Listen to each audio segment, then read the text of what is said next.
Je déclare officiellement ouverte la 33e édition de la Coupe d'Afrique des Nations de football CAN Total Energies Cameroun 2021.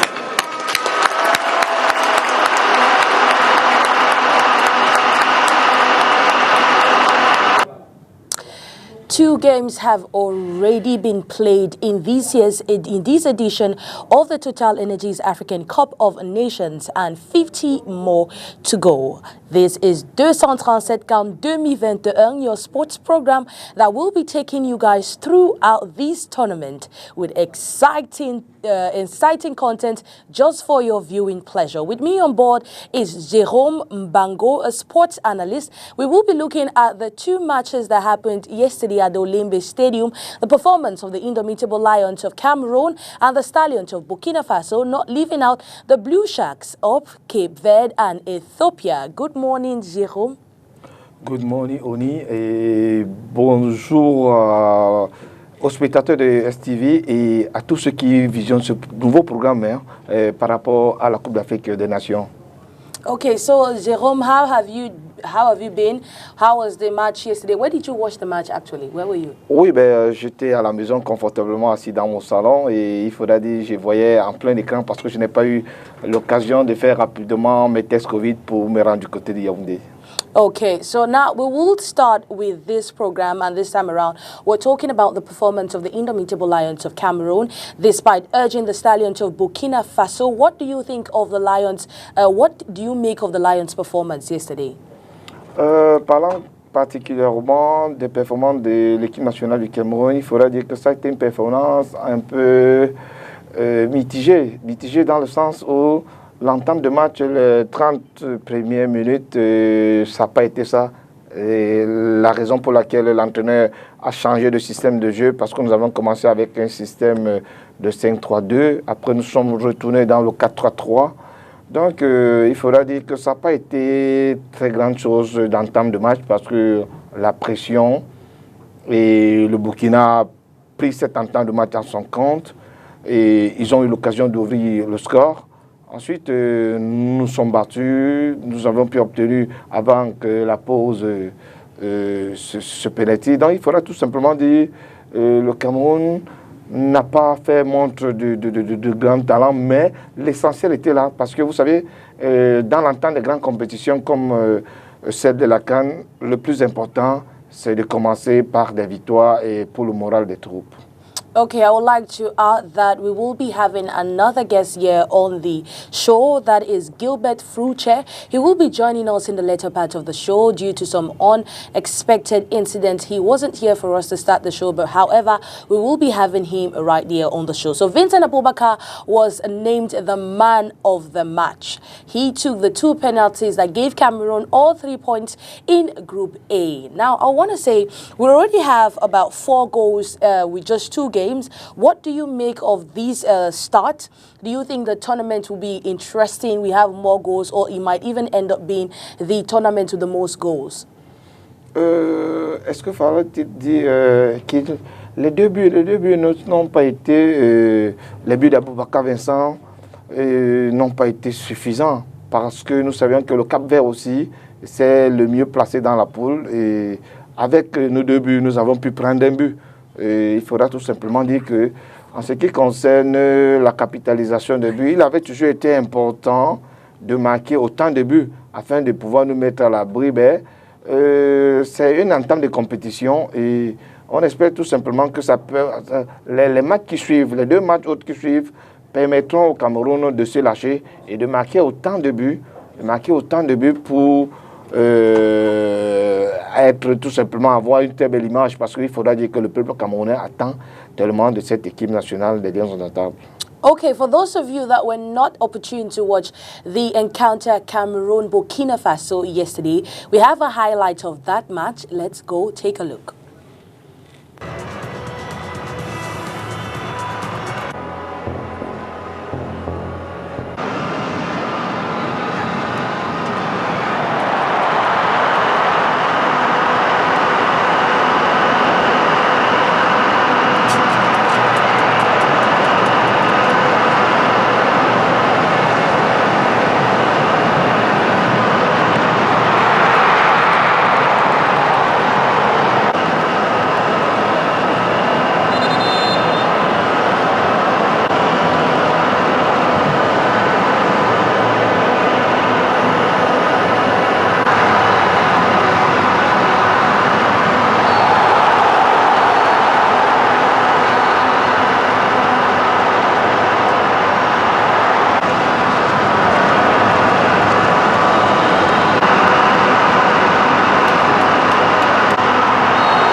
The score did end 2-1 with Cameroon taking all 3 points in Group A and topping their group. Now, I would want us to look at something very interesting, and that is the fact that all goals scored by Cameroon came from the penalty point.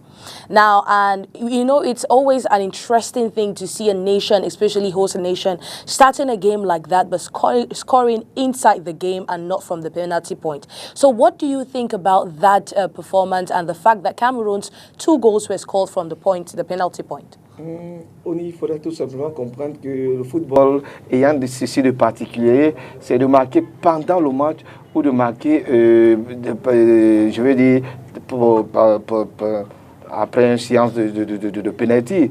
Tout simplement que c'est vrai qu'on aurait cru, ou alors on aurait attendu voir que l'attaque du Cameroun, lors du match, marquer un but, qui non, malheureusement, nous n'avions pas eu cette occasion. Mais n'oublions pas que les pénaltys sont essentiellement les fautes commises à l'intérieur de la surface de réparation et qui sont sanctionnées par le central du match. Donc, évidemment, ça n'a pas été l'assentiment général des supporters des Lions indomptables au moment où le Cameroun prend les 3 points de la journée avec les 2 pénaltys, je voudrais dire comme ça. Mais il faudra comprendre que c'est des actions de but que soit la défense a pu annuler ou alors que l'arbitre a estimé à un moment qu'il y a eu faute dans la surface et voilà qui a généré ce penalty. Ça n'a pas été de bon gueule, le public camerounais n'a pas été charmant contre ça. Je dis l'entame des compétitions n'est jamais facile pour les pays organisateurs. Et lorsqu'on sait que le Cameroun, depuis 2004, n'a pas eu de défaites sur le sol du Cameroun, que ce soit Japon, que ce soit Yaoundé, ben voilà, nous avions malheureusement procédé par... nous sommes passés par là, par ces 2 actions de tir au but où Aboubakar Vincent a pu réaliser cela, qui plus ou moins, d'aucuns pourront dire que c'est pas bien, mais il faudra dire que c'est bon pour le moral du truc. Le plus important, c'était d'avoir 3 points. L'attaque n'a pas réagi au cours du match, mais on espère que tout simplement les matchs qui arrivent, on aurait tiré les leçons du premier match. Okay, we have taken down notes, and Gilbert Frucher just joined us in the studio. And I must say, yesterday your predictions came 2-1, like you predicted yesterday. So, what is happening? What's happening? How did you know? Why were you so confident that the match was going to end 2-1? You know, when you are into the game, and when you've been used to, watching games, analyzing and, and knowing the players that are playing in different teams, you're able to bring out the right forecast, and that's what I did. When you have a Burkina Faso team where there's a Bertrand Traoré, it's obvious that they won't leave the pitch without at least getting a goal in your net. So it's from that perspective that I saw that they couldn't leave the pitch without scoring at least one.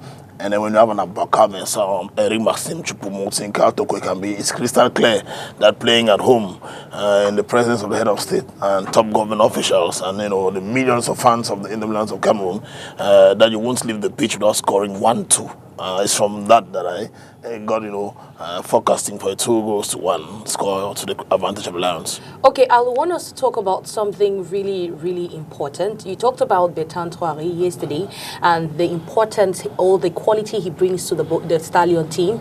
And yesterday we saw a Bertrand Traoré that was so present, but at one point, a rough tackle from him on Zambo and Gisa gave Cameroon that opportunity, and he gave a penalty that was later converted to a goal by Vincent Aboubakar. What can you say about that? Because even if you see, even the rough tackle on Nu Toloto, so what do you think? Was he present that much like he always does in different games, or was the COVID-19 case before just weaken the spirit of the Burkina Fasos? No, we saw a hungry Bertrand Traoré yesterday. Bertrand Traoré was bent on, giving at least a point for the Stallions against mighty Indomilans of Cameroon. But then he mistook what they call speed and, and the rightful actions. That's what he mistook yesterday. He was going to defend, and you scarcely find a winger or a striker coming back, to stop the goals from coming in. So he came just to defend, as any other individual could do. He was playing yesterday knowing fully that Edmond Tapsoba was absent. And in the defense line, with the absence of Tapsoba, there was a fragile defense line. And all he could do, he could chip in, was like stopping, the goals from coming from his own, little point he had. And that's why he caused the penalty. He's not a defender. He's not a defender. If you had a better Traore, in the shoes of a defender, he would have rightly stopped that action.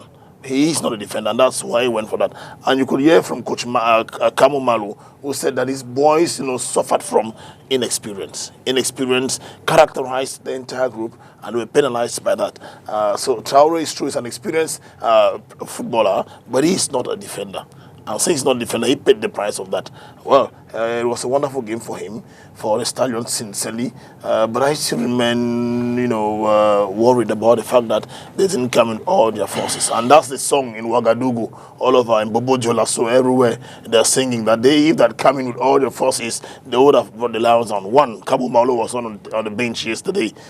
Two, Tapsoba and others were not present for the game. So it gave them room to complain, while Alliance went with everybody. Tony Conceição was on the bench yesterday. The Abaka Vincent, the Choupo-Motings, everybody was present. So, we can't really, they will always write in your books, like it or not, Oni, that they were never beaten with full men on the pitch, you see. So, and that's what I cried out yesterday, that CAF would have taken some measures for these players to come in. Besides, remember, there was a counter expertise yesterday by the medical staff of the Stallions. They said these players were tested positive for COVID, were not really tested positive. And I expected CAF to come up with something, why not some sort of dribbling and allowing maybe Tapsoba and Kabu Malo to be present for that game. Sincerely, we won, but it's a victory that will remain, with some stains, like it or not, in the history books of African football. Like Jerome mentioned earlier on, he said winning from the penalty point wasn't a good start for Cameroon. However, we've secured all 3 points.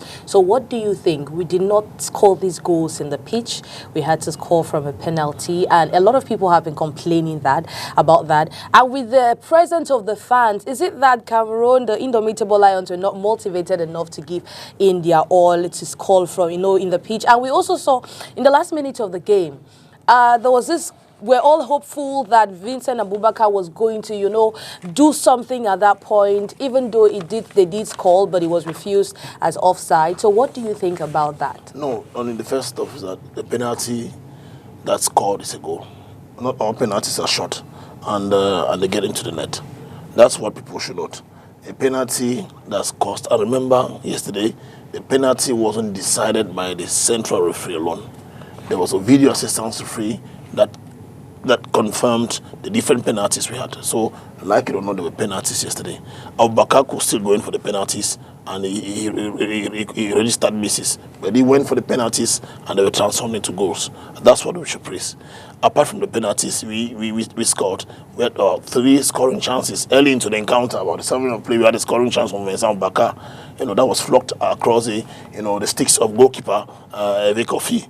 So we had scoring chances. We had a scoring chance from Andre Zamboangisa that was deviated into corner kick by the defense line of the Stallions. We equally had, a no Tolo that went from the left flank, to concretize an excellent action that was brought into the 18 meters box. That's the action going on, you see. That was brought into the 18 meters box. Will you tell me that it wasn't an action that was leading to a goal? That was where a penalty was caused? Only I think these are flimsy excuses. The goal was scored yesterday. The penalties were clear penalties, no contestation. The video assistance referee confirmed that, and the penalties were well shot by Vincent Abubakar. Okay, now talking about the penalties, I want us to go listen to a journalist from Burkina Faso who says Cameroon had all right to have taken those penalties and that they were given to them legitly, because many people say, oh, the referee was favoring the host nation. However, let's hear from the horse's mouth that confirmed these 2 penalties. Le plus organisateur, le Cameroun a organisé une belle cérémonie d'ouverture et après cela il y avait le match. Et je savais que lorsque les étalons ont ouvert le score, j'ai imaginé un peu ce qui pouvait tarauder dans la tête de tous les Camerounais qui organisent leur CAN et puis c'est le Burkina comme ça qui vient du score. Il y avait de l'anxiété, Heureusement pour les Camerounais, malheureusement pour les Burkinabés, quand Traoré qui revient à la compétition était trop juste sur la première action, avec un appui indiscutable. Les Camerounais a fait égalité. Et puis, au lieu de pouvoir donc aller à la pause avec ce résultat nul-là, les talons se font encore prendre le piège parce que Issa Kaboré, le latéral là, il s'est fait d'abord déborder, puis il se fout d'ailleurs un peu comme un amateur se fait prendre sur les deux. Soyons clairs, les deux pénaltys sont indiscutables. Les deux pénaltys sont indiscutables. L'arbitre est allé consulter la VAR sur le premier, il n'y avait rien à dire. Bertrand a commis une faute, il y avait pénalty. Sur la deuxième action, il n'a même pas allé consulter la VAR parce que c'était évident. Donc sur ce plan-là, il n'y a rien à dire. Peut-être que l'arbitre, sinon l'entraîneur peut se plaindre du coup reçu par Faïssa Tapsoba. Là, l'arbitre aurait fait. Sinon sur les actions, il n'y a rien à dire. Je pense que c'est mérité pour le Cameroun. Et j'ai toujours dit, une défaite pour un pays comme le Burkina dans le match d'ouverture, c'est pas la fin de la compétition. Quand on joue une canne à 24, il y a encore ce que les étalons ont montré ce soir. C'est la preuve que face à l'Éthiopie et au Cap-Vert, on les moyens. C'était quoi ton nom? La Sina Sawadego de la radio-diffusion télévision de l'État. Merci.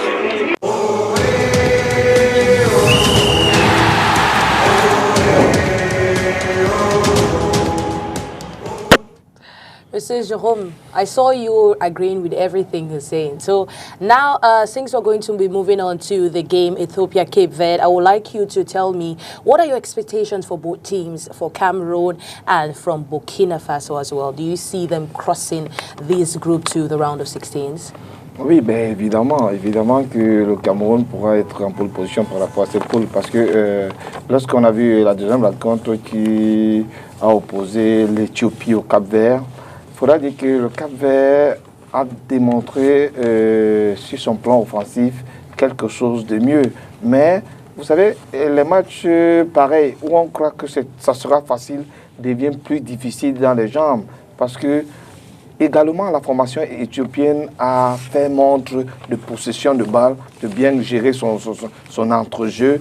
Mais il faudra dire qu'à pêcher un tout petit peu, au moment il faudra faire sortir les balles au niveau de la centrale. C'est ce qui a généré le but, la pression et le but de Tabarez. Donc, tout simplement, a dit que le match, le Cameroun a bien commencé l'entame de la compétition.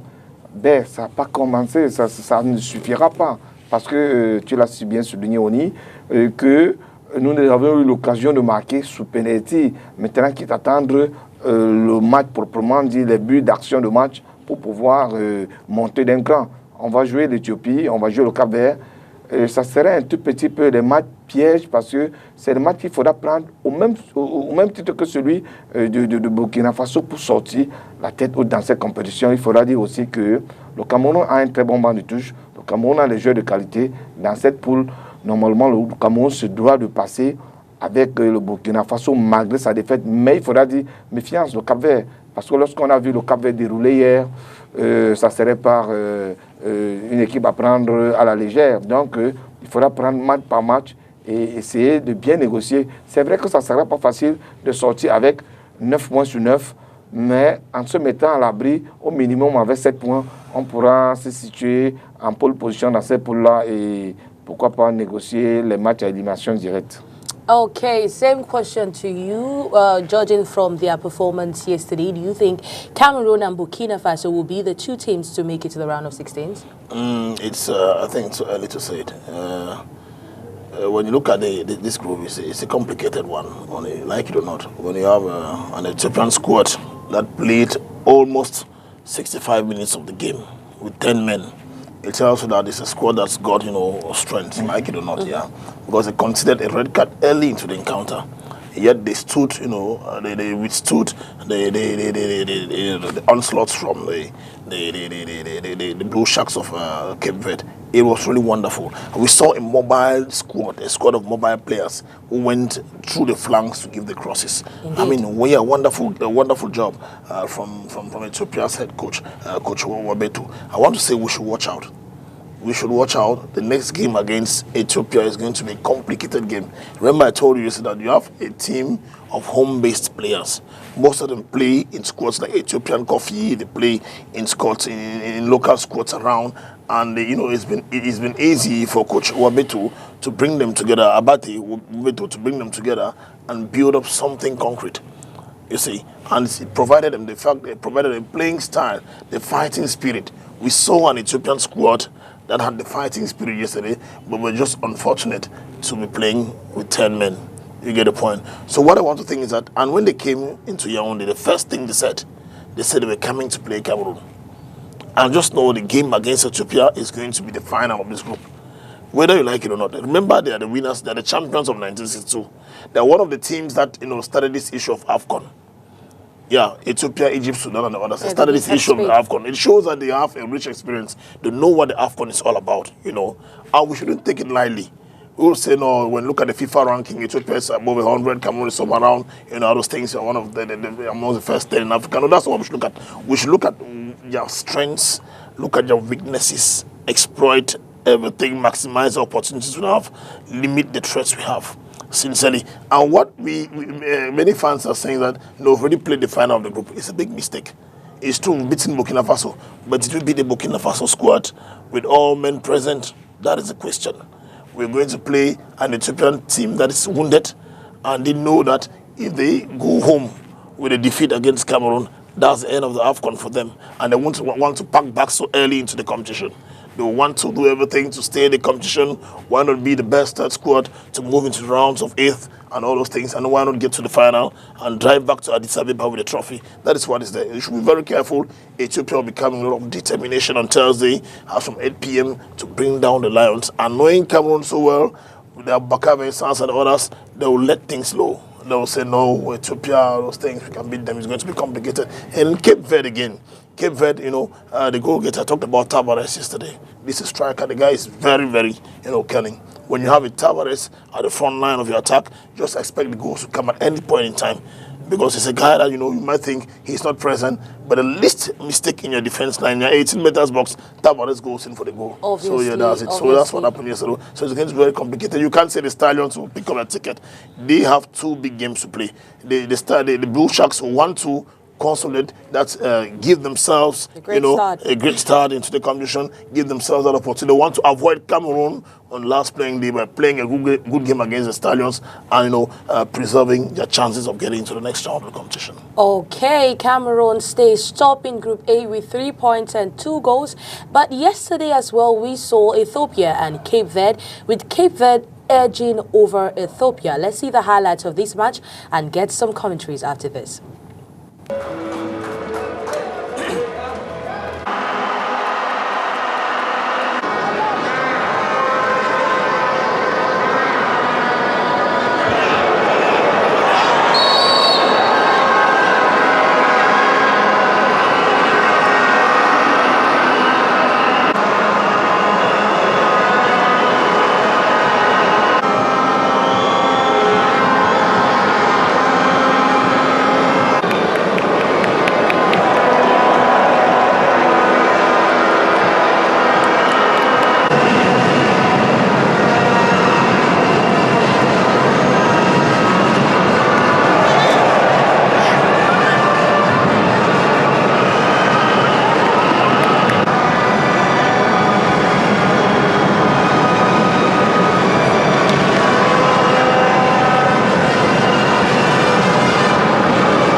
In two encounters, the video assistant referee has been used twice.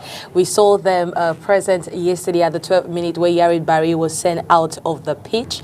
Now, after tackling Tavares, so I want us to talk about this. Are we in for trouble? Because you could see from yesterday, the first penalty was after consulting the video assistant referee, and yesterday as well, we had to see Yarid Barry was sent after they consulted the video assistant referee. I'm asking you, Jerome, what do you think about the use of the video assistant referee in these group stages? Oui, vous savez, quand le match se passe en direct, facilement les arbitres n'ont pas l'œil sur tout. Voilà pourquoi, lorsqu'il y a eu première action de pénalty sur Sambouanguissa, l'action a continué à se dérouler, mais c'est le directoire, ceux qui sont en charge de la VAR, ont interpellé l'arbitre pour lui dire voilà, l'action s'est passée ainsi, et on demande l'arbitre d'aller consulter, et d'où provient le pénalty. Pareil pour le carton rouge du défenseur central éthiopien. L'action s'est déroulée. Sur le coup du champ, l'arbitre a préféré donner un carton jaune. Après, lorsqu'il revient dans l'action, il s'est rendu compte que c'était le dernier défenseur et qu'il mérite plutôt un carton rouge. C'est ce qu'il a fait. Donc, il faudra dire que la VAR, pour le moment, c'est le troisième œil, s'il faudra le dire comme ça, pour les arbitres qui, à un moment ou à un autre, se sont vus échapper certaines images eu égard à l'action. Donc, lorsqu'ils reviennent, ils se rendent compte que non, cette action mériterait plutôt ceci au lieu de cela. Donc, voilà, la première action, la faute sur Sambouanguissa, il a laissé jouer l'action. Après, il est revenu, il a mis le penalty. Et pareil pour la défense centrale. Donc, c'est un troisième, comme je le dis, et qui aide tout simplement les arbitres à corriger les erreurs qu'ils ont pu faire à la seconde ou à la tierce qui s'est passée. Donc, voilà un tout petit peu ça. Okay, Gary Rodriguez and Julio Tavares had this combination yesterday that was very, very, very dangerous for the Ethiopian side because you could see how they were just there pushing forward, pressing on. What do you think about them, the duo?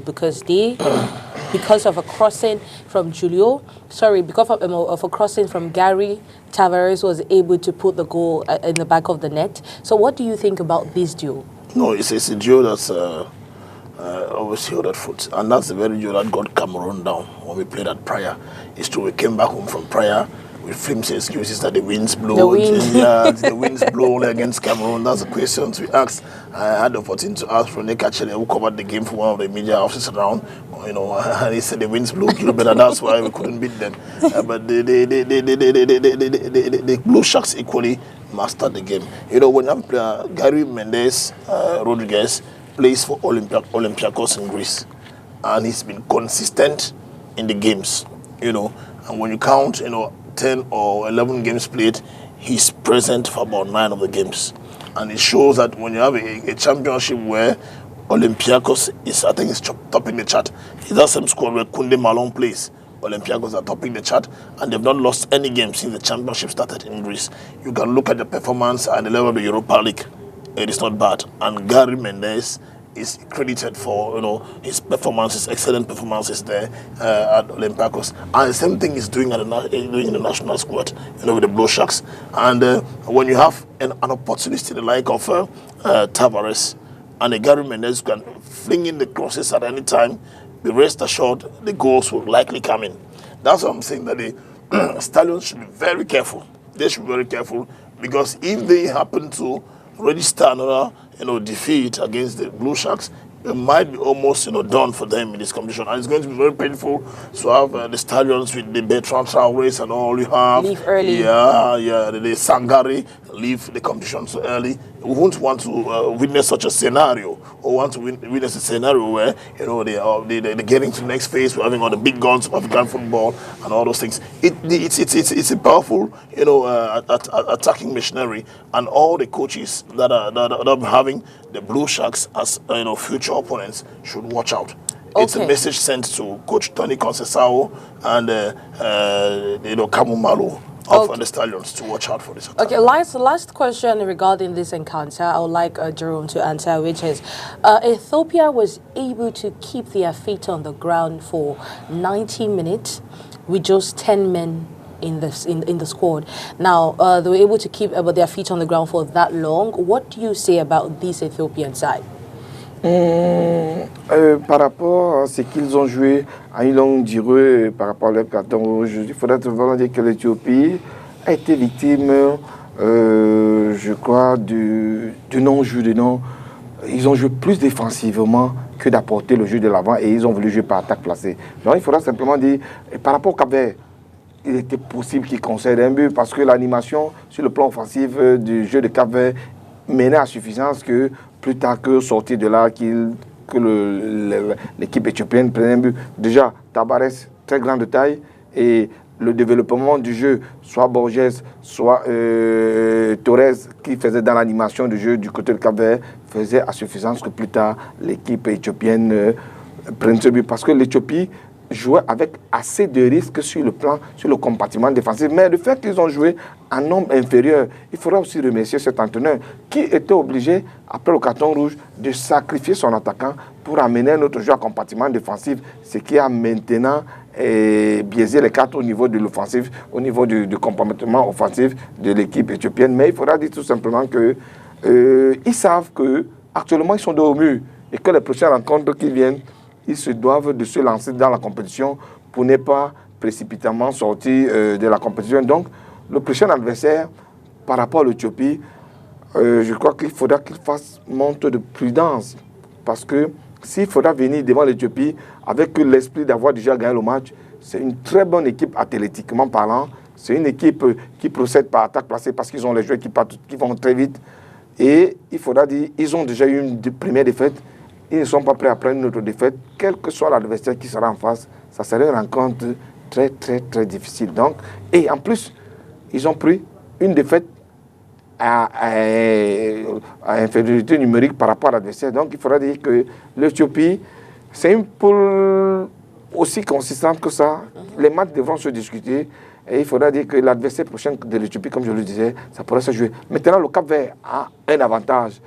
Il faudra comprendre que dans cette poule, le Burkina n'acceptera pas jeter les bras aussi facilement que ça. Donc il faudra dire que 3 points le Cameroun, 3 points le Cap-Vert, le Burkina Faso aura à cœur de s'infiltrer parmi ces deux équipes, le Cameroun et le Cap-Vert, pour pouvoir sortir la tête haute par rapport au second tour. Okay, yesterday has gone and Cameroon and Cape Verde were able to secure all 3 points in Group A. Cameroon occupies the first place, followed by Cape Verde, and the other teams are still struggling for 1 point. Today in Yaoundé at the Amadou Ahidjo Stadium, we will see a very, very interesting encounter. That is the Black Stars of Ghana against the Atlas Lions of Morocco. And yesterday in the pre-match press conference, the captain of the Black Stars of Ghana, Andre Ayew, says that they have not been able to win the African Cup of Nations just because luck has not been on their side. However, they are confident their day will surely come. Why not here in Cameroon? Let's go listen to them before we come back and continue with this discussion. I wouldn't say there's a problem. I think we have been unlucky in the last editions. I think we have the best African record of the team getting into the last 4 or the finals in the last 10-15 years, but with no trophy. So we keep working, but I think that there was a few times that we deserved the trophy. We were a bit unlucky. We need to keep working, keep going, not lose hope, and then one day it will be our turn, but only with hard work. As coach said, I want to focus on what's ahead, but when you say Ghana have not been too well, I don't get where you are really coming from, because we are qualified into the playoffs and we qualified for the AFCON. So that is a bit, I don't know, but yes, honestly, it's a very tough competition. We know that people are seeing us as underdogs, but it's part of football. Teams have proved that they have progressed. Teams have proved that they can win a lot of games in a row. So we didn't win lots of games in a row. So it's normal that they want to see us as underdogs, but we take it with a lot of determination, hunger to prove that Ghana will never die. So whatever happens, we will die to the end. We will die on the pitch, and we will make sure that this jersey, everybody who wears it will sweat to his last, any energy he has to the end.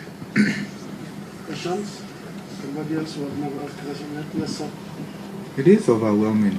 It is the best tournament in Africa and the biggest tournament in Africa, which we should acknowledge and respect.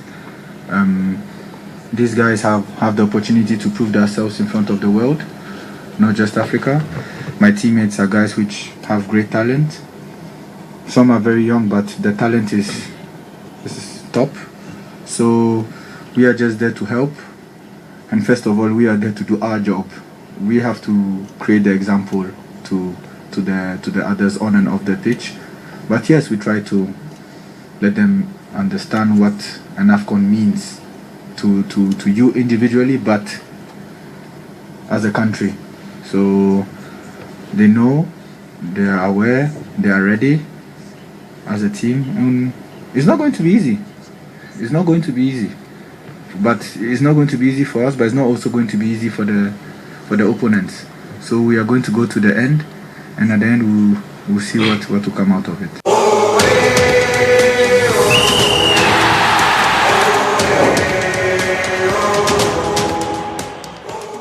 Since 1982, Ghana has reached the finals 3 times but have failed to go past that and leave their trophy. Their last was in 2015, where they faced the Elephant of Ivory Coast, but however, lost to them in the penalty shootout. I want Jerome to talk about this because this is quite interesting. We're going to see 2 heavyweights in Africa, the Atlas Lions of Morocco and the Black Stars of Ghana. And the Atlas Lions, the last time they won this was in 1979, and they've won this just 1 time.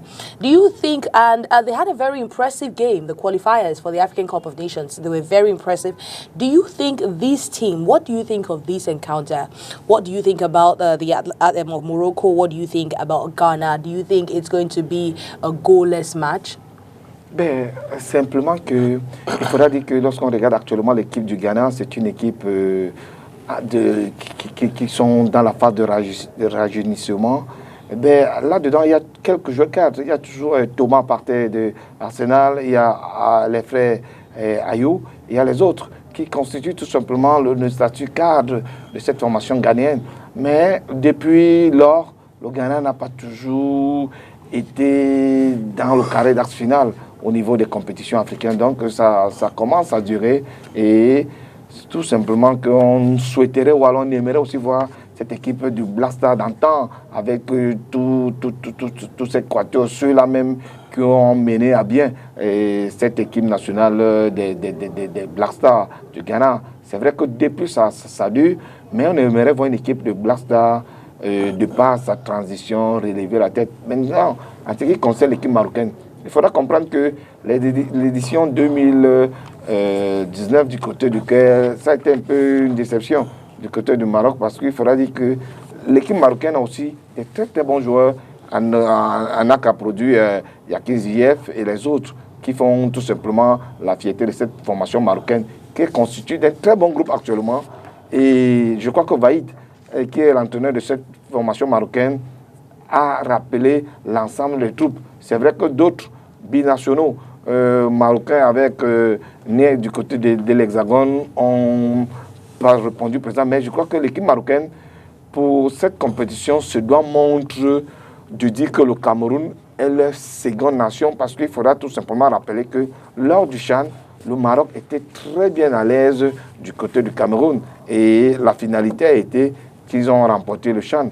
Et seulement l'équipe du CHAN avait déjà été un très bon groupe, qu'il faudra tout simplement associer à ce groupe quelques joueurs professionnels pour pouvoir rivaliser, pour pouvoir avoir une très belle équipe nationale. Donc l'équipe marocaine a un tout petit peu régressé avec l'équipe égyptienne. Ce sont ces équipes du côté du Maghreb qui ont baissé d'un cran au détriment de l'équipe algérienne qui monte en puissance. Donc pour le match d'aujourd'hui, pour ce match de début de compétition pour le Maroc et pour le Ghana, il faudra dire que le Maroc aura envie de se comporter comme le CHAN et le Cameroun étant une très belle terre d'accueil pour elle parce que le Maroc a joué contre la Centrafrique du côté de la révocation. Le Maroc s'est bien comporté pendant le CHAN. Le Maroc revient pour la CAN. Donc il faudra dire que le Maroc aura à cœur d'avoir tout simplement l'assentiment du public, parce qu'il faudra dire, tout comme l'Égypte, il y a des charters qui sont partis du côté de Rabat pour le Cameroun. Donc il faudra dire que cet après-midi, du côté de Stade de Fandena, ça serait tout simplement une belle rencontre. Espérons que les joueurs qui auront plus la qualité offensive pourront avoir peut-être le résultat de 3 points cet après-midi. Okay, Gilbert, 1976, and Morocco is still struggling to find its feet with regards to the African Cup of Nations. In 2019, they were defeated in the round of 16s. They lost to Benin. And this time around, they may likely play without Aymen Bakok and Ayoub El Kabi due to COVID-19. Now, what do you think? Do the Atlas Lions have a chance, stand a chance in front of the Black Stars? It's going to be a balanced game, because when you look at the two teams, when you look at the historical, output of strength of the Black Stars of Ghana, for the last 20 years, they've been at least at the semi-final level. Remember when they hosted the competition that was in 28, they were beaten by Cameroon at the semi-final for a goal scored by Serge Alenkong from a pass combination between Etofis and Joël Palais. He got a goal from Alenkong that took the Black Stars out of the competition on home soil. So till today, they've not been able to accept that. And remember, they've won the AFCON 4 times. It's true that they won the AFCON 4 times in 1963, 1965, 78, and 1982. But they want to win the AFCON in recent times. That's what they're saying. That they won in the days when they were playing 8 teams only. And also they want to win an AFCON with 16 teams, 24 teams. That's what they want. And when you listen to Andre is saying here that they even means, leaving the last drop of one's blood, because it's put on the colors of the Black Stars of Ghana. They are ready for that. And that's what makes it interesting. But then, what's been the trouble with, the Black Stars of Ghana for the past years? It is simply because, they've not really prepared, the transition. When you find Andre still playing in that team, and he plays in Qatar. For Ghana, a country like Ghana, where we know that at the grassroots, a lot of works are being done, to have players to get to the top level. We see asking ourselves, what's Andre still doing in that team? Have they not got somebody who can really replace him? That is a question. And we all know that Sule Montar in the days left the squad, not because they were sent out, simply because they decided to drop things down. All those things. So a lot of works, Coach Rajivak has a lot of works to do in that squad for it to get where it's supposed to get. But just that they're coming into a competition which is very complicated. They're coming into a competition where you have cup holders, the Desert Foxes of Algeria, the Indomlands of Cameroon playing at home.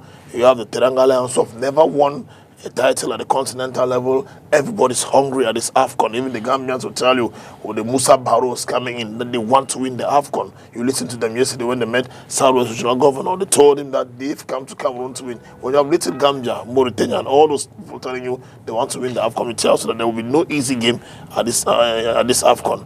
And tonight with the Atlas Lions, Israel El Kabi, who is a test poor man, who will be absent today for the game, will be a big blow for the Moroccans, because we know El Kabi, yes, exactly. And Ziyech is not present. Chelsea man is not present because he got into some caprices, some bottleneck issues with the head coach and all those things. And so the head coach, I told him, listen, I can't move on with a player who doesn't respect my instructions, so I'll be going to Cameroon without you in my team. So all those things, it's going to be a complicated game, but I'm saying a draw game between the two sides, a draw game, because when you look at Morocco, they played in a group. People are saying they've been on 10 games without conceding a defeat. But when you look at the group, they played in a group where you had Mauritania. I think you had a little bit known squads. Mauritania was another Burundi, and then another one. So the group wasn't all that a group that could pull attentions. When you're having Burundi, Mauritania, and Central African Republic, these are little names when it comes to African football. So all those things. So they have a lot to do. And with the caprices they've shown, they just know they won't be benefiting from the support of Cameroonians. Cameroonians are very angry against them, and they want them to pack back homes, Egypt, Morocco, and the others, because to them, they've insulted our nation by telling our cooks, our security agents to pack bags and leave, all those things. So we don't have people what they did over their caprices. Well, we just hope that they have a good game. It's a team that deserves, the top of the ladder when it comes to African football. Okay. And we hope they work hard towards that. Okay, and another encounter that will be going on in Yaoundé today is Comoros debutants against Gabon, and Aubameyang might likely not be in this game because he tested positive to COVID-19 upon arrival in Cameroon. Comoros, this is their debut. Do you think they're going to come up so strong like how Mauritania did the last time, with so much... I feel like this team is going to surprise everybody in this tournament, in this edition, because they have they've shown a lot of quality in their last games, and I hope they go far in this tournament. So what do you think? Do you think Comoros is going to outshine Gabon in this next game? L'équipe comorienne, c'est l'équipe qui sera peut-être la moins attendue, qui pourra causer des surprises, parce qu'il faudra dire que l'équipe du Comore, avec la présence de son chef d'État, l'équipe du Comore, c'est une équipe déjà pendant les éliminatoires, je ne sais pas de quelle compétition, le Cameroun avait eu mal à faire de ce côté-là. Donc c'est une équipe bien en place avec des joueurs d'une très bonne taille, d'un très bon gabarit. Maintenant, il faudra dire que c'est une équipe qui, dans son sein, aime bien la possession de balles, aime bien garder et procéder par les attaques placées. Il faudra dire que face à l'équipe gabonaise qui, tout comme disait Frou tout à l'heure, l'équipe du Ghana n'a pas mené la transition, tout comme l'équipe du Gabon, parce qu'il faudra dire que certains cadres qui sont un tout petit peu amortis sont encore dans cette formation gabonaise. Ça fera peut-être l'avantage de cette formation comorienne qui, pour sa première fois, aura aussi hâte à faire montre, à se définir par rapport à cette grande compétition africaine. Il faudra tout simplement dire que ça pourrait être une belle rencontre et attention, le public qui viendra ne pourra pas rentrer déçu parce qu'il fera dire les matchs cet après-midi seront de très belles rencontres. Indeed. And now we're taking you guys to Bafoussam, where Senegal will be meeting with Zimbabwe. And in the pre-match conference, Aliou Cisse talked about some players that will not be taking part as a result, haven't tested positive to the COVID-19 pandemic. I'm talking about Edouard Mendy, Koulibaly, Kalidou, and Famara. So let's go listen to how he's going to arrange this team as they prepare to face the Warriors of Zimbabwe. Au-delà d'être favori, nous, ce qui nous amène, c'est gagner le trophée.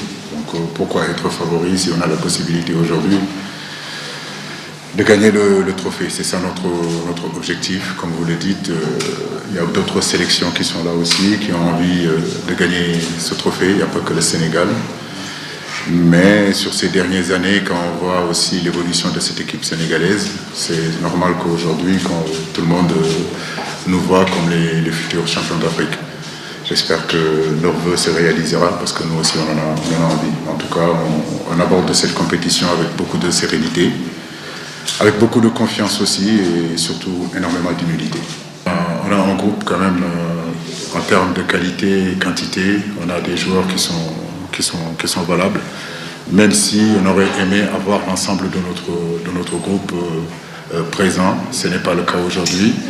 Je crois qu'être sélectionneur au XXIe siècle aujourd'hui, ce n'est pas seulement l'aspect tactique ou l'aspect mental ou managérial. Il y a aussi tous ces aspects-là qui sont venus se rajouter, qu'il y a cette pandémie-là qu'il faut anticiper. On avait déjà anticipé sur d'éventuelles absences, mais bon, on ne pensait pas que ça allait être Koulibaly, Edouard, tous nos gros joueurs. Hier, j'étais en train de regarder la composition de notre équipe lors de notre dernier match contre le Congo. Je peux vous dire qu'on a déjà 6 joueurs titulaires indiscutables qui ne seront pas sur la feuille de match. Demain, Edouard Mendy, Crépin Diatta, Ismaël Assar, Nampalis Mendy, qui encore Koulibaly. Donc vous voyez que sur un 11 de départ où il y a 6 joueurs titulaires qui ne sont pas là, c'est vrai que c'est inquiétant, mais comme je vous le dis, on a des garçons aussi valables, on a des garçons qui sont motivés de jouer leur première CAN. Et nous abordons ce match contre le Zimbabwe vraiment avec beaucoup de confiance. Très bien, allez-y.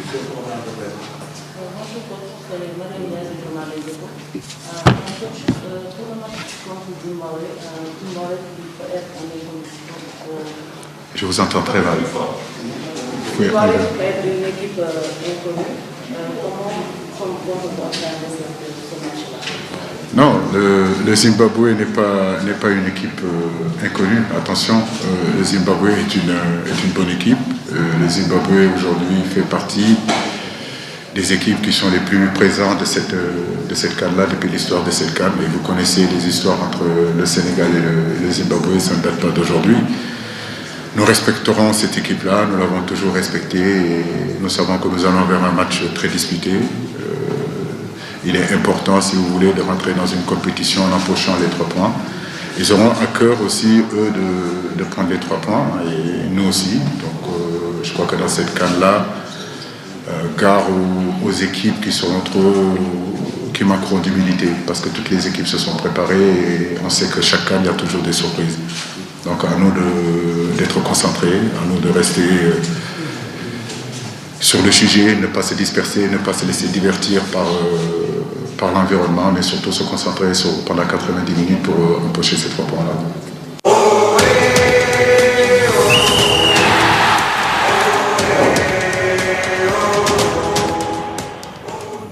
On the other hand, the coach of the Warriors, Norman Mapisa, says his team is ready for Senegal, as none of their players tested positive to COVID-19. I just have one question for this encounter, and that is how can I say it? Are the Warriors that of a great team? Should we worry for Senegal, or should we be sending our condolences to the Warriors of Zimbabwe? What do you think? No, you see, as I said yesterday, the COVID is today a big enemy to all the squads. Senegal having 6 of their men absent for today's game. They are so fortunate that they are not going to meet maybe a well-known team, in the continent. They will meet in Zimbabwe. Mark you, when you have a player in the like of Tino Kadewere, who plays for Lyon in France, when you have players in the likes of Tine Chadebe, who plays in Houston Dynamo in the USA, be careful. These are very dangerous players. Knowledge Musona, who plays for Altai, in Saudi Arabia. These are players who are very, very good. And they're lucky that, some of these players didn't come in to play this game. So, I want to let them know that Norman Mapesa is one who masters, the tactical play very well. As we heard from Alucise, the Warriors are not in their first participation. They've been regulars when it comes to AFCON for the past years. So they are going to create a tough resistance, knowing fully well that the Teranga Lions will be playing without an Ndouamendi in the goalpost, and many others will have sent Koulibaly in the central defense line. It's going to be a big blow for them. But we hope that the players they have, when you look at their team, all those who have been selected by Alucise are regulars at club level, and they can actually, create the spoils against the Warriors today. So it's going to be a good game for both sides. But Alucise should be careful. When he left Dakar, President Macky Sall told him that he wanted nothing else but a trophy, the first continental title. So there's that big assignment for him to do, bringing back that trophy. And it starts by, giving a serious spank on the jaws of the Warriors today. Okay, he has been doing an amazing job, and may the best man win, as they play their first game here in Cameroon in the Total Energies African Cup of Nations. Remember to put on your TV and watch Senegal take on Zimbabwe at 2 p.m. today, and Ghana take on Morocco at 5 p.m. with Guinea taking on Malawi at 5 p.m. as well, with Comoros and Gabon coming later at 8 p.m. As we close the show today, we hope to see you tomorrow same time at 11:30 here on Spectrum Television, but we will be leaving you in the company of Cameroonian fans who all celebrated the Total Energies African Cup of Nations that is being hosted in Cameroon, dancing to the tunes of soca.